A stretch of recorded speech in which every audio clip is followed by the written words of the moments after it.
ఎడారిలో ఉన్న నా జీవితమును మేలతో నింపితివి.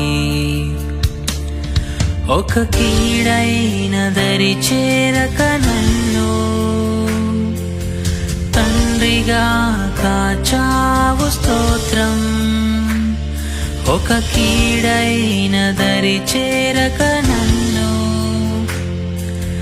తండ్రిగా కాచావు స్తోత్రం. ఎబినే